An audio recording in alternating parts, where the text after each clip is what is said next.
안녕하십니까. 이번 시간에는 행복한 이별을 위한 내 삶의 기록이라는 주제로 말씀을 드리겠습니다. 저는 며칠 전 우연치 않게 텔레비전을 보게 되었습니다. 한 예능 프로그램이었습니다. 거기에는 젊은 아이돌 한 분이 나왔습니다. 그는 고향집을 찾았습니다. 부모님이 외출인 상태에서 집으로 들어갔습니다. 그리고는 혼자 이렇게 밥을 차려서 먹다가 간이 안 맞았는지 이렇게 또 그 국을 조리를 해서 밥을 아주 맛있게 먹었습니다. 그리고는 잠시 후에 예전에 자기가 지냈던 방인가 봅니다. 거기 딱 들어가서 책장을 이렇게 보더니 뭔가 책 하나를 이렇게 꺼냈습니다.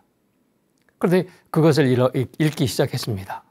봤더니 그것은 그가 한 7살 정도 됐을 무렵 그에 대해서 어머니가 써놓은 일기 형태의 글이었습니다.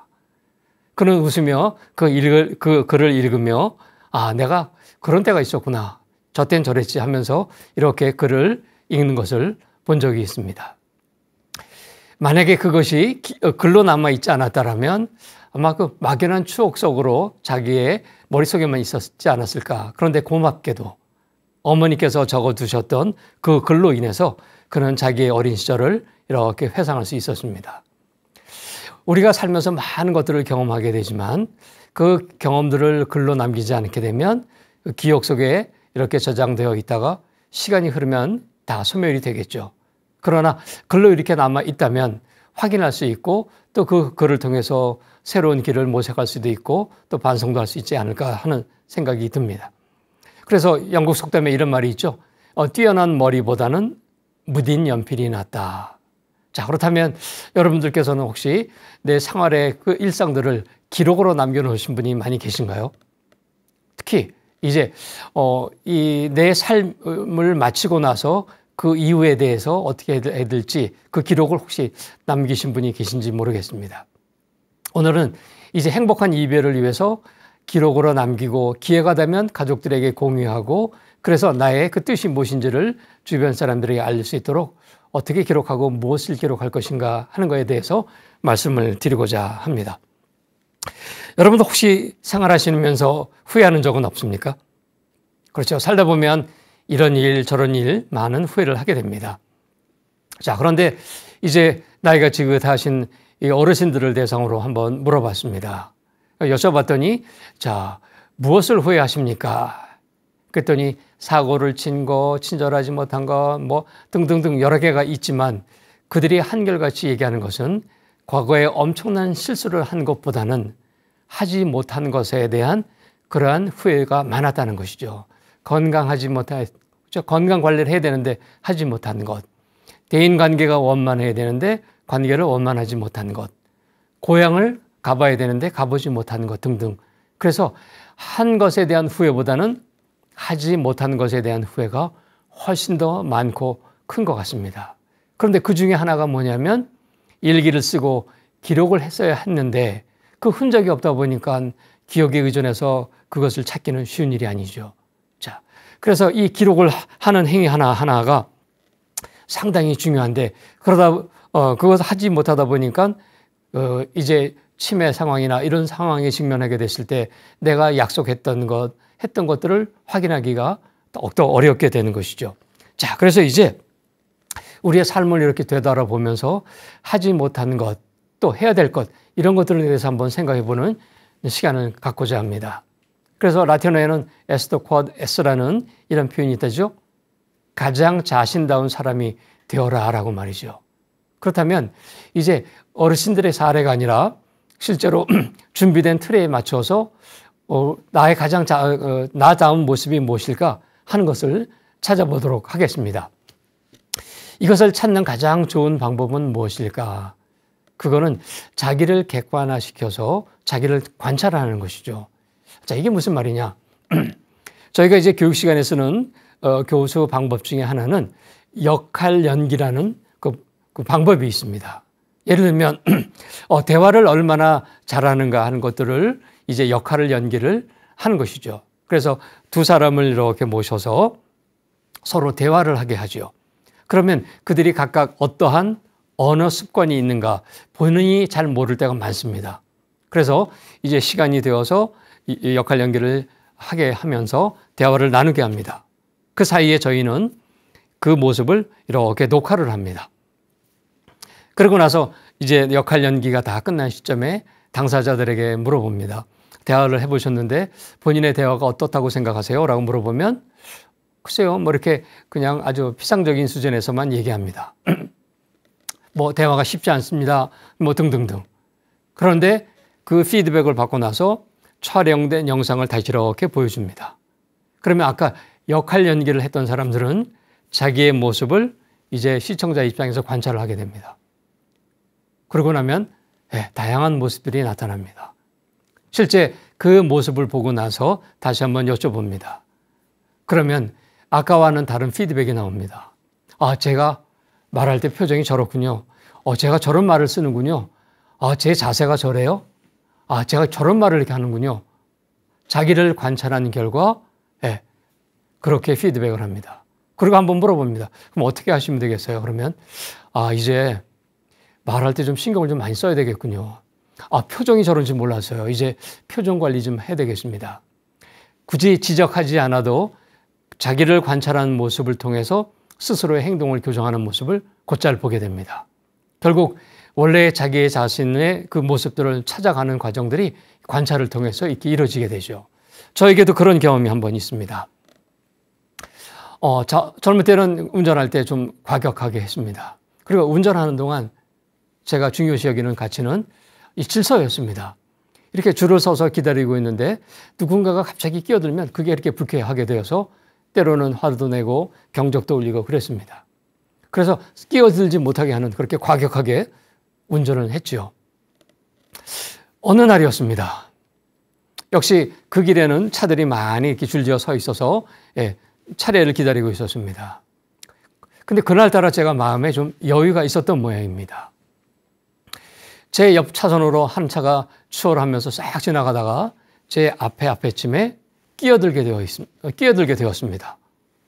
그런데 그 앞으로 끼어드는 것을 막기 위해서 그 운전자가 경적을 아주 심하게 크게 울렸습니다. 저는 뒤에서 그 모습을 이렇게 바라봤습니다. 이 사람이 자꾸 끼어들기를 시도하자 못 끼어들게 막고 큰 소리도 들렸습니다. 안 돼! 이렇게 큰 소리도 들렸습니다. 그런데 그날따라 제가 여유가 있는 마음에서 그 모습을 이렇게 목격했는데 갑자기 제 얼굴이 굉장히 뜨거워졌습니다. 그분이 지금 못 들어오게 막고 있는 모습이 제가 평상시 하던 그런 모습이었습니다. 상당히 부끄러웠습니다. 저 사람이 욕을 먹기 위해서 끼어든 것은 분명 아닐 텐데 이 길이 처음 가는 길이거나 아니면 정말 급하게 갈 일이 있거나 또는 길을 잘못 들었거나 그 사정은 알 수 없지만 욕을 감수하면서 들어올 때는 나름 이유가 있었을 텐데 그냥 끼워주지. 그런 생각이 불현듯 들었습니다. 그리고 한편으로 생각해 보면 저 자신도 가다가 끼어든 적도 꽤 있거든요. 그 사람 입장에서 생각해 보니 이 경적을 눌렸던 그분 모습에서 제 자신을 발견하게 되었고 꽤 부끄러운 생각이 들었습니다. 실제로 그 경험을 하고 나서 저의 운전 습관은 실제 달라지기 시작했습니다. 사정은 모르지만 끼어드는 데는 분명 이유가 있을 것이다. 그래, 양보하자. 천천히 가자. 그 이후에 저의 운전 습관은 많이 바뀌었고 옆에 있던 동승자도 이제 저에게 좀 안정된 운전에 좀 안도하는 모습들이 곧잘 보였습니다. 이렇게 이제 자기의 원래 그 모습을 찾아가기 위해서는 자기를 객관화시키는 관찰의 노력들이 좀 많이 필요하지 않을까. 자, 그렇다면 그렇게 하기 위해서 어떻게 되느냐? 어떠한 관점에서 나 자신을 찾을 것인가 한번 범주를 정하고 이렇게 찾아보면 좋겠죠. 그래서 이 웰다잉 영역에서는 그러한 준비를 하기 위해서 엔딩 노트다라는 말로 이제 그런 그 자료집을 만들어서 이제 한번 글쓰기를 시도해 보기도 합니다.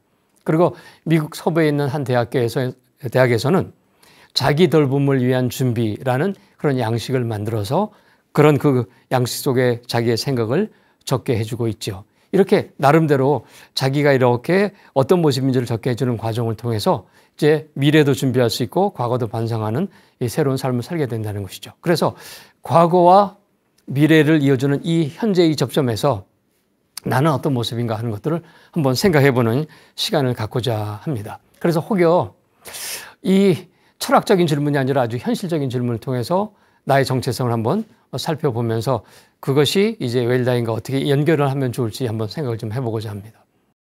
나는 누구인가? 참 철학적인 명제를 좀 쉽게 접근을 하기 위해서 그것을 좀 나누어서 몇 가지로 한번 이렇게 질문을 드려보고자 합니다. 그 첫 번째가 여러분이 생각하는 가치, 이게 뭘까요? 이 질문은 왜 중요하냐면 예를 들면 식당 가서 음식을 주문할 때 여러 사람이 갔을 때 나도요, 똑같은 거요, 아무거나 이렇게 시켰던 분들이라면 이제부터는 나의 호불호를 분명히 인지해서 내 목소리를 내는 노력도 필요하지 않을까. 지금까지는 가족을 위해서 희생과 헌신을 해왔는데 자, 그렇다면 그 시간보다는 남은 시간은 나를 생각하는 시간을 이렇게 좀 더 늘려보는 것이 어떨까. 그 첫 번째로서 내가 살아가는 동안의 인생관, 가치관, 그런 것은 무엇인가 하는 것들을 한번 생각해 보자 하는 거죠. 자, 예를 들면 가치는 이렇게 표현하면 좋을 것 같습니다. 물론 값어치 있는 것이 가치라고 얘기할 수도 있지만 그 개념 정의를 이렇게 한번 해보고자 합니다.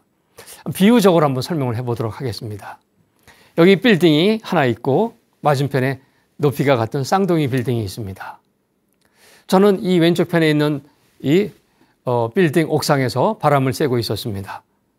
근데 맞은편을 보니까 맞은편 옥상에도 이제 많은 사람들이 바람을 쏘고 있었는데 다수는 환자들이었습니다. 목발을 짚으신 분, 이렇게 팔을 이렇게 하신 분 등등등. 거리는 불과 한 10여 미터 남짓한 아주 짧은 거리였습니다. 근데 갑자기 맞은편 건물에서 이런 소리가 들렸습니다. 불이야! 그리고는 화염이 위로 이렇게 치솟았습니다. 그러자 맞은편 옥상에 있는 환자들은 몹시 당황해하며 살려달라고 아우성했습니다. 자, 연기는 올라오고 있고 아직 소방차는 도착하지 않은 이 절체절명의 순간 우리 옥상에 있는 사람들은 그 모습을 보며 몹시 안타까워했습니다. 저거 어떻게 하나. 이 절체절명의 순간에 그들을 구할 수 있는 가장 빠른 방법은 우리 옥상에 있는 사다리를 걸쳐놓고 누군가 건너가서 그 환자를 한 명씩 데려오는 것이었습니다. 자, 그런데 갑자기 제 뒤통수가 뜨거워지는 것이었습니다. 봤더니 제 주변에 어르신들이 계셨습니다. 그 옥상에서 제가 제일 젊었습니다. 그분들은 시선으로 저에게 이렇게 얘기하는 것이었습니다. 저 환자들이 위험하지 않아 빨리 가서 좀 데려와 여기 사다리도 있잖아 뭐 이런 시선으로 저를 이렇게 압박하는 것이었습니다. 저는 부담을 느껴 도망가려고 뒷걸음질을 치는데 사람들이 가로막으면서 얘기했습니다. 여보게 여기 사다리 있는데 저 걸쳐놓고 사람 좀 데려와.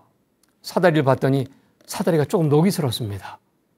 이 녹슨 사다리를 걸쳐놓고 15층이나 되는 그 옥상에서 데려오라는 겁니다. 여러분이라면 가시겠습니까? 아마 저 같아도 선뜻 발걸음이 떨어지지 않을 것 같습니다. 그래서 못 들은 척하고 이 자리를 피하려고 도망을 가려는데 한 분이 제 손을 잡으며 얘기했습니다. 야, 사람 어디 가? 가서 건너가서 한 사람 데려올 때마다 내가 돈 10만 원 줄게. 이렇게 얘기했습니다. 가시겠습니까? 안 가시겠습니까? 그렇죠. 자칫 10만 원 받자고 건너갔다가 떨어지면 내 목숨이 데려오니까 가지는 않겠죠. 그래서 못 들은 척 했습니다. 그리고 기회를 봐서 빨리 도망가려고 하고 있을 때 저쪽 맞은편에서 사람들이 막 아우성을 치는데 그때 한 사람이 눈에 딱 들었습니다. 봤더니 올해 초등학교 들어간 나의 귀여운 딸아이였습니다. 어찌된 영문인지 딸아이가 그 건물에 들어갔고 옥상에서 도망가려는 저를 보더니 이렇게 얘기했습니다. 아빠 살려줘. 자, 이제 여러분이라면 어떻게 하시겠습니까? 아까 돈 줬을 때는 가지 않았지만 그 대상이 나의 딸이라면 어떨까요? 예, 그렇죠. 이제 그 딸아이를 발견하고는 여기 있는 사다리를 옥상에다 다 걸쳐놨습니다. 아빠가 갈 테니까 기다려 하고 이제 사다리로 올라가서 건너가려고 할 때 아까 저에게 가도록 독촉했던 어르신들이 녹슨 사다리를 발견했습니다. 그리고는 이렇게 얘기했습니다. 사다리가 녹슬었네? 야, 이 사람아 위험해 가지 마! 이렇게 만류하는 것이었습니다. 그렇다면 여러분 가시겠습니까? 안 가시겠습니까? 그렇죠. 네. 그들의 만류들을 뿌리치고 내 딸아이라면 건너가서 데려올 것입니다. 그래서 그들의 말을 무시하고 드디어 첫 발을 떼려는 순간 아까 그 어르신께서 내 옷소매를 잡으며 이렇게 얘기했습니다. 야, 이 사람아 위험한데 어디 가? 안 가면 내가 돈 100만 원 줄게. 이렇게 얘기했습니다. 가시겠습니까? 안 가시겠습니까? 그렇죠. 돈 100만 원이 중요한 게 아니라 저기 위험에 처해 있는 내 딸, 그 아이를 구하기 위해서 너는 위험을 무릅쓸 거라는 거죠. 바로 이게 가치라는 것입니다. 우리가 행동하도록 영향을 미치는 그것, 선택과 판단의 기준이 되는 것, 중요하면서 우선순위가 높은 것을 가치 이렇게 얘기합니다. 그러니까 돈보다는 내 목숨보다는 그렇죠. 내 목숨보다는 아이의 목숨 이렇게요. 이렇게 위계가 있는 그것. 그렇다면 여태껏 여러분들이 희생과 봉사를 아끼지 말고 살아왔던 주된 가치가 가족이었다면 남은 인생에 나를 지배할 그 가치는 무엇으로 찾으면 좋을지 한번 생각해 보시면 좋겠습니다. 두 번째, 내가 평상시에 어떤 생각을 갖고 살아왔고 또 젊은 사람들에게 전해주고 싶은 그 인생의 교훈이 있다면 그런 것들은 어떤 것일까? 그리고 그 이유가 뭘까 한번 생각해 보십시오.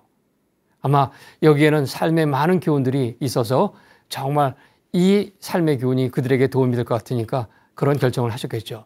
저에게는 이런 경험이 있습니다. 고등학교 3학년 때였습니다.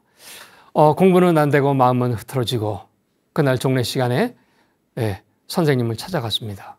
그리고는 갖고 있던 손수건을 다 꺼냈습니다. 선생님, 저 공부가 안 됩니다. 여기 제 손수건에 한 말씀 적어 주십시오.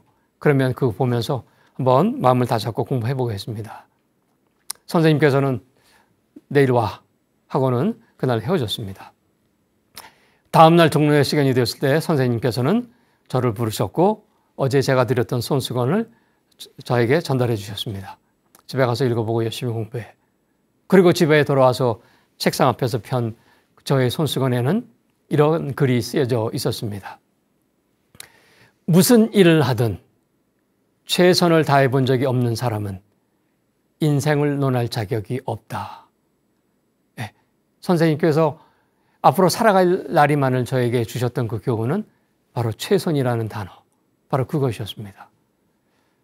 공부할 때 역시 마음이 심란할 때면 그걸 보고 공부하기도 했지만 세월이 오랜 시간이 흘러서 손수건은 어디론가 사라지고 없었지만 낯선 곳에서 빨리 적응하고 성과를 내기 위해서 노력했을 때는 선생님이 주셨던 그 교훈 하나, 그것 때문에 이렇게 흐트러진 마음을 잡을 수 있었던 것 아닌가. 자, 그렇다면 여러분께서는 진정한 내 모습 속에서 젊은 사람들에게 전해주고 싶은 그 교훈이 있다면 어떤 말인가 하는 것. 또 세 번째는 친구의 기준을 어떻게 여러분들은 또 정하고 계신가요? 여러분이 함께하는 친구들을 이렇게 한번 보십시오. 어떤 친구들일까요? 최근에 아주 곤경에 처한 친구는 저에게 하소연을 했습니다.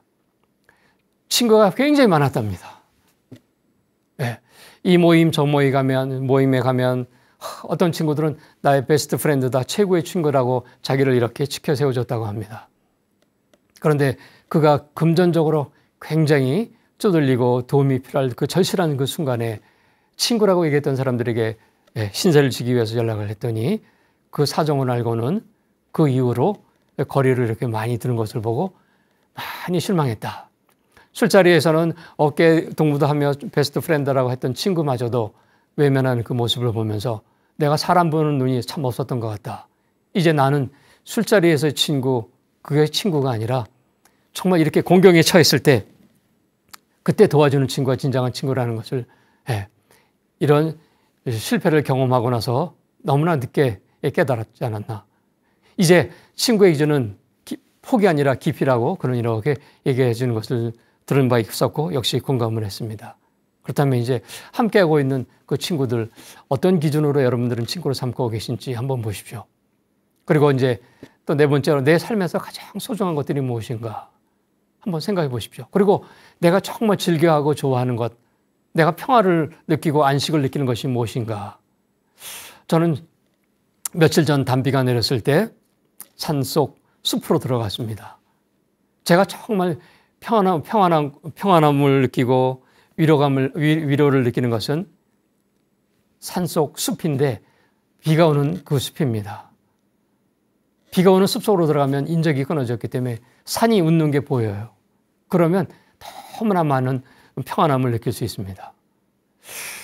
갑작스러운 기호를 물어보면 선뜻 대답하지 못하는 경우가 참 많습니다. 이거를 좋아하는 것 같기도 하고 저거를 좋아하는 것 같기도 하고 이게 중요한 것 같기도 하고 저게 소중한 것 같기도 하고 네, 그런 기준이 없다 보니까 특정한 상황에 오게 되면 일관성 없는 선택을 하게 된다는 거죠. 그러니까 주변 줏대가 없는 사람으로 오해받기도 쉬운 것 아닌가. 그래서 이제 내가 정말로 나답기 위해서는 소중하게 여기는 것들이 무엇인가 하는 것들도 한번 살펴보시기를 바랍니다.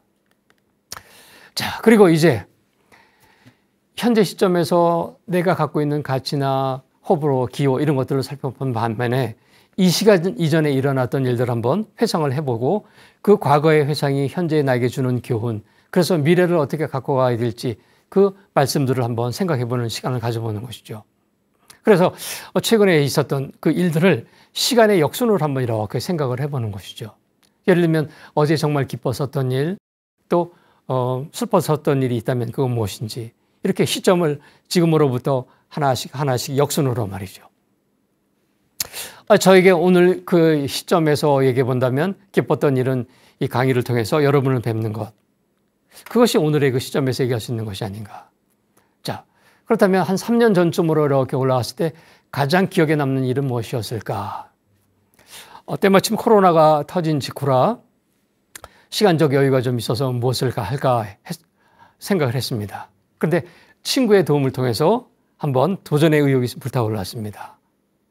전혀 영역이 달랐던 기술적 분야였습니다. 정말 아주 어릴 때 중학교 때 기술 시간에 들어봤던 뭐 그런 용어들을 꽤 늦은 나이가 되어서 다시 한번 이렇게 들여다보는데 하나도 기억이 나지 않고 용어도 굉장히 낯선 용어들이었습니다. 그런데 한번 도전을 해봤습니다. 한 번의 시행착오를 겪어서 결국 국가공인 기술 자격증을 하나 딱 땄습니다. 그때 이런 것들도 안 되는 것 같았는데 해보다 보니까 그게 되는구나. 네, 그런 생각을 하게 되었고 뭐 그런 경험을 통해서 올해도 또 하나 이렇게 취득하는, 그래서 뭔가 성취하는 그런 기쁨들을 이렇게 맛보게 되었고 제가 만든 성공의 공식에 기초해서 봤을 때 이게 되는구나 하는 것을 확인할 수 있었습니다. 그리고 시간을 좀 더 앞으로 이렇게 당겨보면 한 6년 전쯤이었습니다. 해외 출장을 앞두고 있던 어느 날 한 이틀이면 이제 출장을 가야 되는데 오늘 밤 갑자기 저에게 큰 일이 일어났습니다. 아마 보시는 것처럼 제가 좀 얼굴이 조금 불편해 보일지도 모르겠습니다. 사실은 그 일의 후유증으로 얼굴 오른쪽이 조금 마비가 된 상태였습니다. 왜냐하면 너무나 바쁘게 지나왔습니다. 면역력도 떨어져 있었고, 그 다음에 피로가 누적돼 있었고, 스트레스도 많이 받고 있었을 때였습니다. 근데 날마저도 추웠는데 그날 뜻하지 않게 대상포진이 저에게 발병을 한 것이었습니다. 그런데 유감스럽게도 가장 위험한 곳에 그 대상포진이 발병이 됐습니다.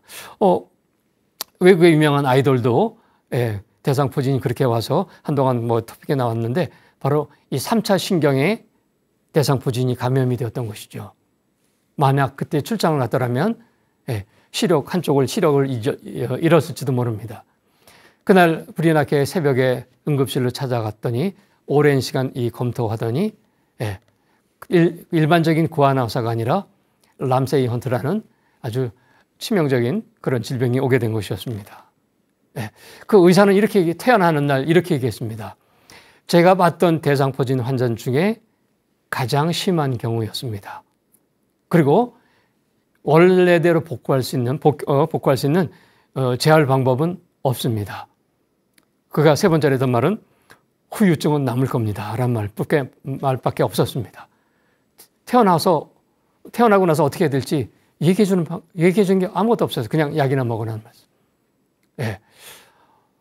멀쩡한 얼굴이 이렇게 원하지 않는 상태로 비대칭으로 되는 그 순간 참 난감했었습니다.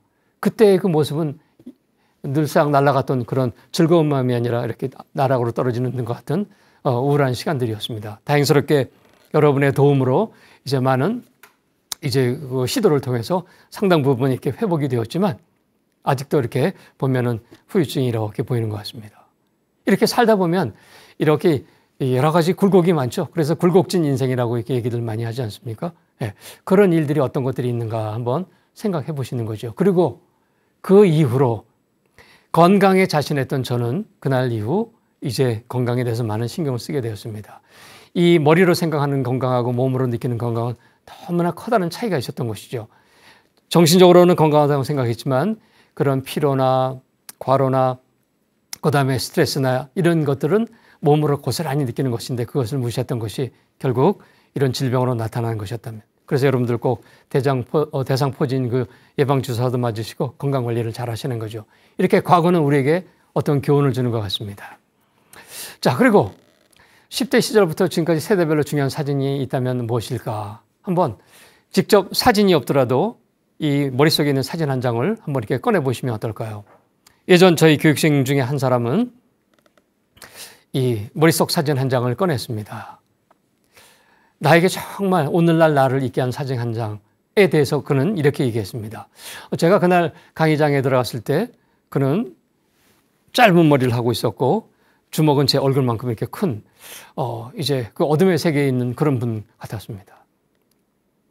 자, 저는 그에게 이 나의 중요한 그 사진 한 장을 소개해 주십시오라고 얘기하자 이렇게 얘기했습니다. 선생님, 제가 어떻게 보이세요? 그래서 저는 사나이답게 생겼습니다. 그랬더니 그러지 마시고요. 저희가 꼭 조폭같이 생겼죠. 그런데 이런 데 있는 것이 좀 어색해 보이지 않습니까? 오늘날 저를 있게 했던 사진 한 장은 10대 있었던 이 사진입니다. 하고 그 얘기를 해주는 것이었습니다.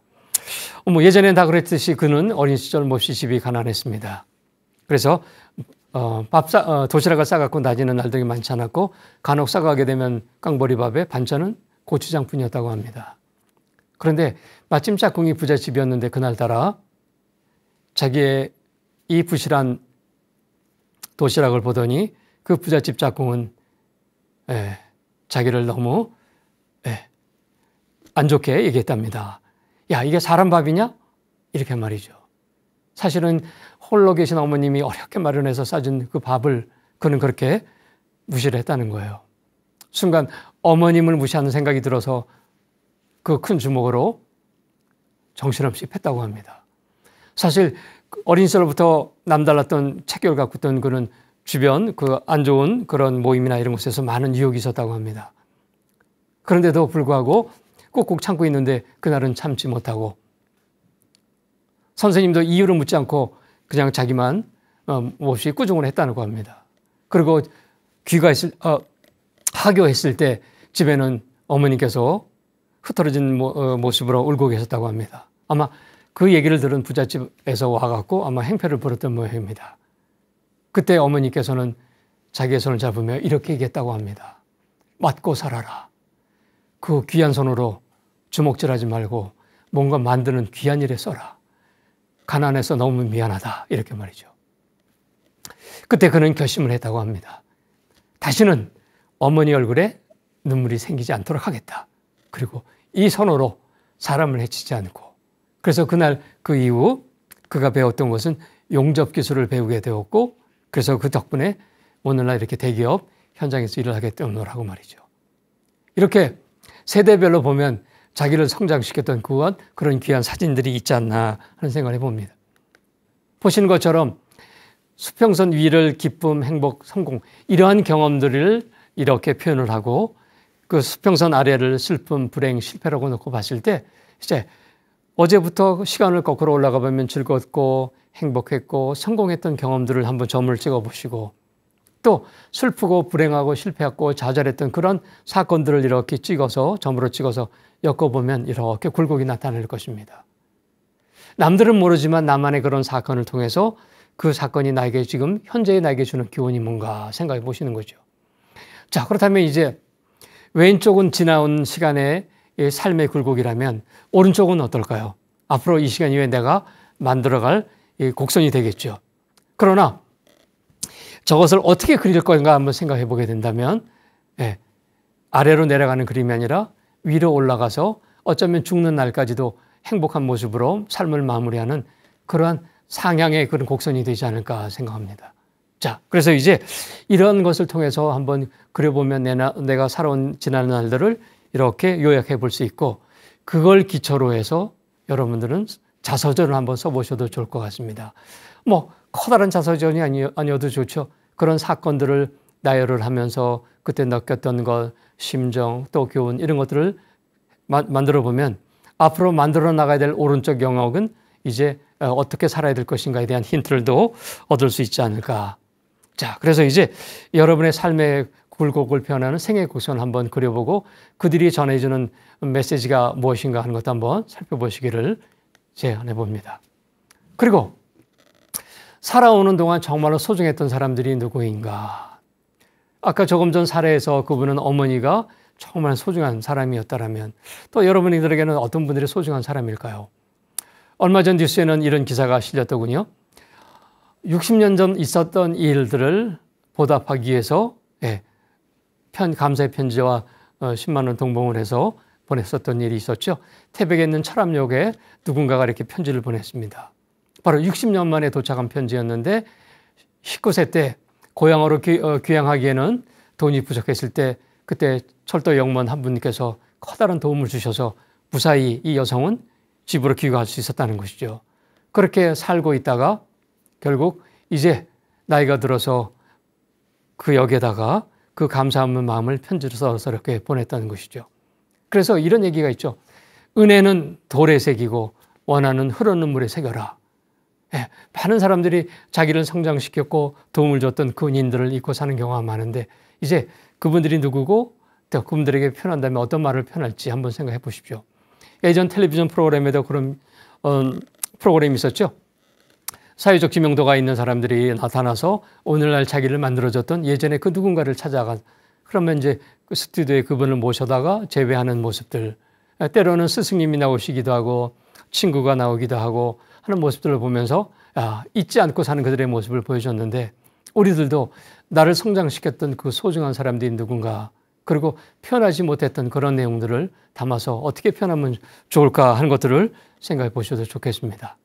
자, 그렇다면 여러분들을 잊게 했던 그분들 과연 누굴까요? 자, 이제 여기 한 편의 그림이 있습니다. 자, 아름다운 전원 풍경이 이렇게 그려져 있는데 저 전원의 풍경은 우리나라가 아니라 영국이라고 합니다. 누가 그린 그림일까요? 처칠이라는 영국의 전 수상이 그린 그림입니다. 61세 때 영국의 전원 풍경을 그렸다고 합니다. 썩 잘 그린 그림이죠. 그분은 또 엄청난 애주가 또 흡연가로도 유명한 분이셨죠. 살면서 어린 시절에는 낙제도 많이 하고 좀 이렇게 좀 부지런했는데 일찍이 정치에 들어가면서 많은 사건들을 겪어내면서 오늘날 이 영국의 토대를 만드는 데 기여했고 또 영국을 빛내는 가장 뛰어난 1위로 꼽힌 분이 바로 처칠이었죠. 그는 이렇게 얘기했습니다. 내가 죽어서 저 세상에 가게 되면 첫 100만 년 동안은 그림만 그리면서 살겠다.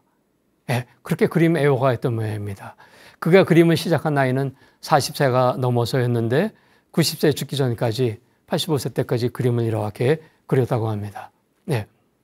그가 이렇게 몰두할 수 있는 그것, 저 그림을 통해서 그는 평안, 평화로움, 위안 이런 것을 얻었다고 이렇게 얘기를 하고 또 그 그림과 관련된 책도 썼다고 하죠. 그렇다면 이제 정말 남은 시간 해보고 싶은 것들이 무엇인가 하는 것들을 한번 생각을 해보고 하나씩 한번 기록을 해보시는 것이죠. 여러분들은 어떤 것들을 해보고 싶은가요? 그래서 이제 흔히 이제 웰다잉에서는 버킷리스트다라고 얘기를 하면서 이제 하나씩 자기들이 하고 싶은 것 하는 것들 적죠. 그래서 하고 싶은 것, 가고 싶은 것, 먹고 싶은 것, 되고 싶은 것 생각날 때마다 이렇게 기록을 하는 것입니다. 만약에 기록을 하지 않고 기억한다면 아마 시간이 지나면 잊혀질 것이고 또 많은 시간이 흘렀을 때 이거 해볼 걸 하는 뒤늦은 후회를 하게 될지도 모르겠습니다. 그래서 이제 생각날 때마다 하나씩 기록을 해보시면 어떨까요? 한번 자료를 찾아봤습니다.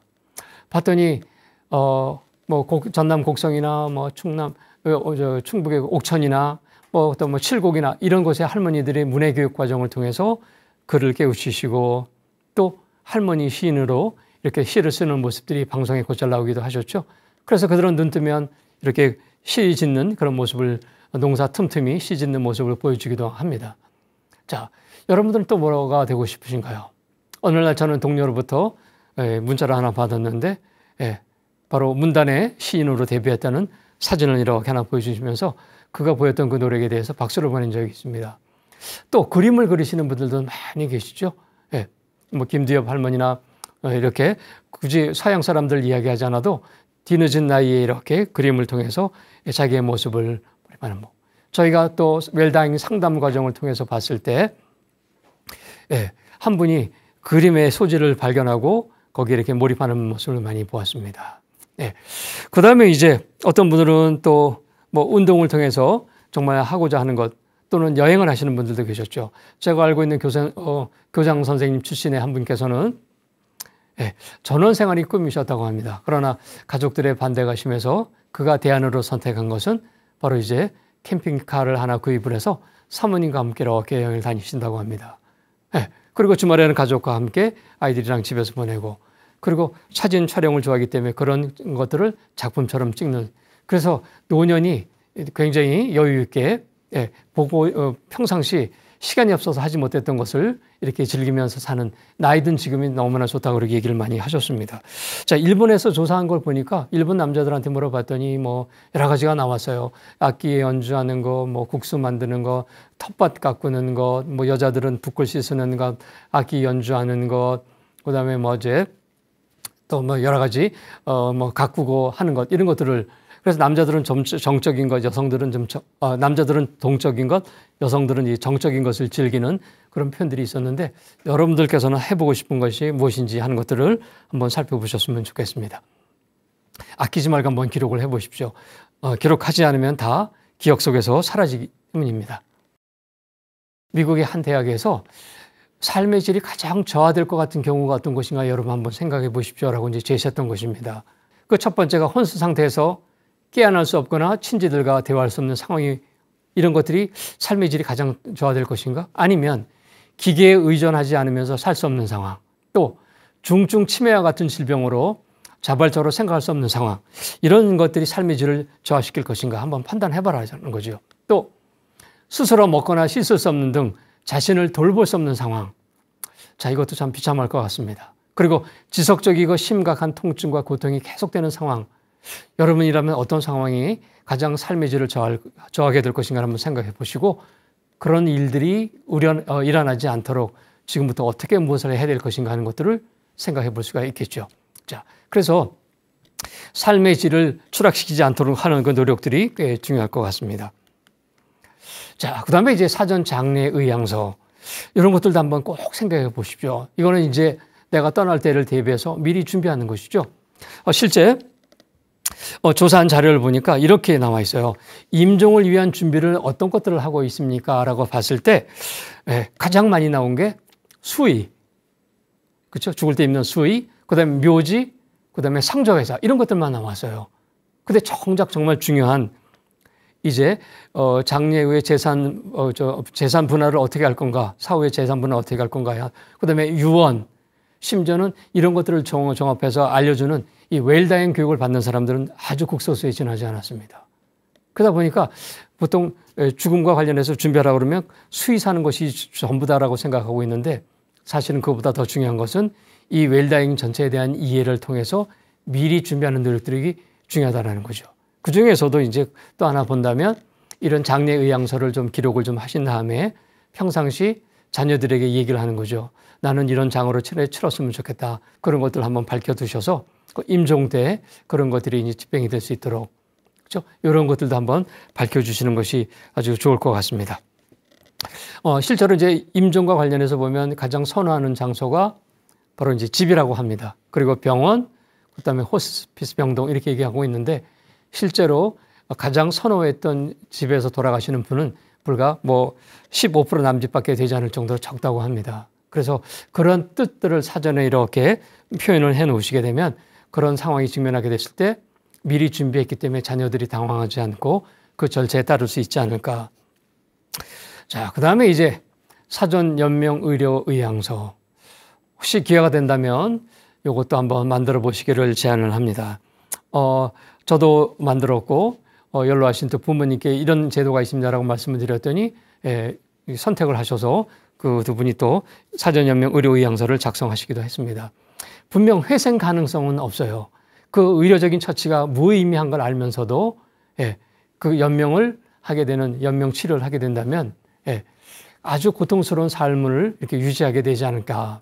자, 그래서 사전 연명 의료 의향서는 회생될 수 없는 그런 상황에 대해서 예를 들면 응급처치 같은 경우들 있죠. 많은 예를 들면 심폐소생술이나 인공호흡기를 장착하는 것이나 또 혈액투석이나 이런 것들을 하지 않고 왜? 소생 가능성이 없기 때문에. 그래서 자연스럽게 자연스럽게 수명을 다하겠다라는 그 의향서를 밝혀놓게 된다면 자기 마무리를 내가 스스로 결정하는 자기 결정권이 있기 때문에 가족들이 많은 고민을 하지 않아도 된다는 거죠. 그런데도 불구하고 실제로 조사를 해보니까 한 80% 이상이 타인에 의해서 갑작스럽게 연명의료가 중단이 되는 것이 결정이 된다고 합니다. 실제 인구 중 19세 이상 중에 19세 이상이 사전 연명 의료 의향서를 작성할 수 있는데 19세 이상의 그 인구 중에서 저것을 작성한 그 인구가 약 한 156만 정도 된다고 합니다. 작년까지. 아주 극소수에 지나지 않는다는 거죠. 그래서 내 삶의 마무리를 내가 스스로 할 수 있도록 그 의사를 밝혀놓는 이런 것들도 해놓게 되면 아주 안심이 되지 않겠는가. 그리고 나서 이제 아까와 같은 이제 유언가 또는 유서를 이렇게 해놓게 된다면 남은 사람들도 굳이 이런 것을 통해서 분란을 일으키지 않을 수도 있지 않을까 생각을 합니다. 그래서 써야 될 것들이 꽤 여러 개가 있지만 오늘은 이제 그 중에 몇 가지를 이렇게 통해서 한번 해봤고, 그리고 이제 끝으로 만약에 한 생애를 마무리하는 그 시점이다라고 생각한다면 이제 지난 살아나왔던 내 육신과 정신에게 어떤 메시지를 주고 싶은지 본인에게 쓰는 편지를 한번 기록을 해보셔도 좋을 것 같습니다. 남이 아니라 한 생애를 살아왔던 수고하고 지치고 이제 늙어버린 나에게 과연 나는 어떤 말을 쓰고 싶은가, 그런 순간들을 한번 가져보는 것도 의미 있지 않겠는가 하는 생각을 해봅니다. 자, 오늘 우리는 이제 행복한 이별을 위한 내 삶의 기록이라는 주제로 말씀을 드렸습니다. 오늘 더도 말고 덜도 말고 딱 한 가지만 하고 싶다면 정말 엔딩 노트에서 얘기했던 나를 관찰해서 내가 나에게 쓰고 싶은 또 남기고 싶은 말, 그런 것들을 한번 이렇게 꼭 기록을 해보시기 바라겠습니다. 그리고 이렇게 마무리 짓고 그 뜻을 주변에 있는 가족들에게 알림으로써 평상시 나의 의지가 어떤 것인가를 알게 해주면 이제 사후 관리할 때도 많은 도움이 되지 않을까 생각이 됩니다. 꼭 한번 기록해 보시기를 기대를 하겠습니다. 오늘은 행복한 이별을 위한 내 생애의 기록이라는 말씀으로 말씀을 드렸습니다. 여러분 경청해 주셔서 고맙습니다. 마치겠습니다.